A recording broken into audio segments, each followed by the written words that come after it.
Au nom du Père et du Fils et du Saint-Esprit. Évangile de Jésus-Christ selon saint Luc. En ce temps-là, comme on l'écoutait, Jésus ajouta une parabole. Il était près de Jérusalem. Et ses auditeurs pensaient que le royaume de Dieu allait se manifester à l'instant même. Voici donc ce qu'il dit. Un homme de la noblesse est parti dans un pays lointain pour se faire donner la royauté et revenir ensuite. Il appela 10 de ses serviteurs et remit à chacun une somme de la valeur d'une mine. Puis il leur dit, « Pendant mon voyage, faites de bonnes affaires. » Mais ses concitoyens le détestaient et il envoyait derrière lui une délégation chargée de dire, « Nous ne voulons pas que cet homme règne sur nous. » Quand il fut de retour après avoir reçu la royauté, il fit convoquer les serviteurs auxquels il avait remis l'argent, afin de savoir ce que leur affaire avait rapporté. Le premier se présenta et dit, « Seigneur, la somme que tu m'avais remise a été multipliée par 10. » Le roi lui déclara, « Très bien, bon serviteur, puisque tu as été fidèle en si peu de choses, reçois l'autorité sur 10 villes. » Le second vint dire, « La somme que tu m'avais remise, Seigneur, a été multipliée par 5. » À celui-là encore, le roi dit, « Toi de même, sois à la tête de 5 villes. » Le dernier vint dire, « Seigneur, voici la somme que tu m'avais remise. Je l'ai gardée enveloppée dans un linge. En effet, j'avais peur de toi, car tu es un homme exigeant. Tu retires ce que tu n'as pas mis en dépôt. Tu moissonnes ce que tu n'as pas semé. » Le roi lui déclara, « Je vais te juger sur tes paroles, serviteur mauvais. Tu savais que je suis un homme exigeant, que je retire ce que je n'ai pas mis en dépôt, que je moissonne ce que je n'ai pas semé. Alors, pourquoi n'as-tu pas mis mon argent à la banque? À mon arrivée, je l'aurais repris avec les intérêts. » Et le roi dit à ceux qui étaient là, « Retirez-lui cette somme et donnez-la à celui qui a 10 fois plus. » On lui dit, « Seigneur, il a 10 fois plus. Je vous le déclare, on donnera à celui qui a, mais celui qui n'a rien se verra enlever même ce qu'il a. Quant à mes ennemis, ceux qui n'ont pas voulu que je règne sur eux, amenez-les ici et égorgez-les devant moi. » Après avoir ainsi parlé, Jésus partit en avant pour monter à Jérusalem. Acclamons la parole de Dieu. Louange à toi, Seigneur Jésus. Bien-aimés dans le Seigneur, loué soit Jésus-Christ. La ville de Jéricho se trouvait à 20 km environ de Jérusalem. Notre Seigneur n'était donc plus qu'à une faible distance de la ville qui avait si souvent tué les prophètes et lapidé ceux qui lui avaient été envoyés. Malgré les prédictions si claires par lesquelles il avait annoncé ses souffrances et sa mort, les disciples se flattaient toujours de le voir bientôt établir le royaume de Dieu, tel que leur cœur charnel se le signifiait et le figurait.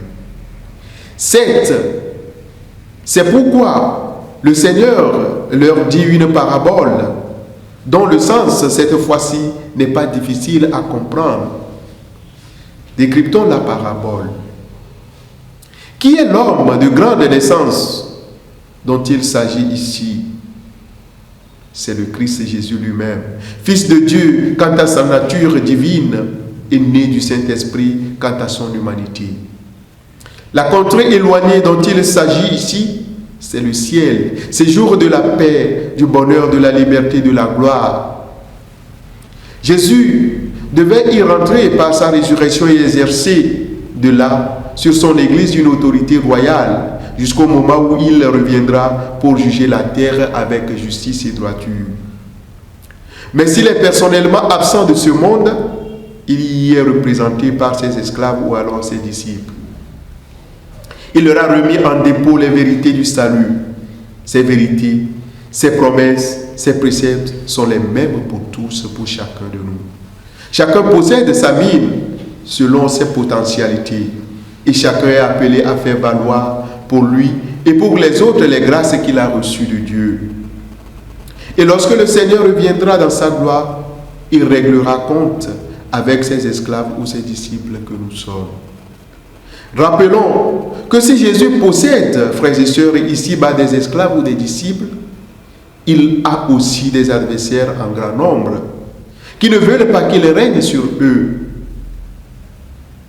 Ils ont préféré cela, prendre le premier venu pour roi plutôt que Jésus. Ils préfèrent la tyrannie de leur passion à la douce autorité du bon berger des brebis. Cependant, un jour vient où ils devront eux aussi paraître en jugement devant celui qu'ils ont rejeté, et cela ne va pas tarder. Bien-aimés dans le Seigneur, on voit clairement que notre Seigneur eut ici-bas deux sortes de disciples. Les esclaves fidèles dans les mains de qui ses faveurs auront par sa grâce plus ou moins abondamment fructifié, et les méchants esclaves qui auront rendu inutile le trésor que le maître leur avait mis en dépôt. Les premiers recevront une récompense en rapport avec leur fidélité et toutefois fort disproportionnée à leur travail parce que Dieu est riche en miséricorde. Quant aux autres, leur foi morte et conséquemment improductive ne servira qu'à leur propre condamnation. S'obstinant à ne voir en lui qu'un maître, un législateur, un homme exigeant, un juge et non point un sauveur, comment aurait-il pu l'aimer et se dévouer à son service? Et ne l'aimant pas, comment s'étonner qu'il n'ait rien fait pour lui? Pas même ce qui était le plus à leur portée. La question t'est aussi posée, et elle m'est posée, quitte à chacun de répondre selon ce qu'il fait de la mine que le Seigneur lui a confiée. Frères et sœurs, s'il est dit que la mine du méchant esclave fut donnée à celui qui en avait 10, c'est pour amener l'admirable déclaration qu'après avoir immensement béni et récompensé, Dieu peut bénir et récompenser encore plus, car sa grâce ne connaît point de borne. D'un autre côté, prenons garde à nous. Si nous nous en tenons à une connaissance stérile de Jésus-Christ et de son évangile, si nous ne sommes chrétiens que par notre baptême et par une profession semblable à celle de la multitude, tout cet extérieur de religion nous sera ôté un jour. Et lorsque, au dernier jour, ce que la bonté divine nous accorde maintenant, de lumière et de grâce nous aura été enlevé, il est bien évident qu'il n'y aura plus aucun moyen de conversion ni de salut pour nos âmes. Ainsi, la parabole des mines, comme au reste plusieurs autres endroits de l'Écriture, range en 3 catégories ceux à qui l'Évangile est annoncé. Les vrais croyants, les chrétiens de nom ou d'apparence et les incrédules. Les premiers seuls appartiennent réellement et pour toujours au royaume de Dieu, bien que les seconds fassent nombre parmi ceux qui s'y rattachent ici-bas. Mon frère, ma soeur, toi qui m'écoutes, quel est ton camp actuel? Que fais-tu des mines que le Seigneur t'a confiées?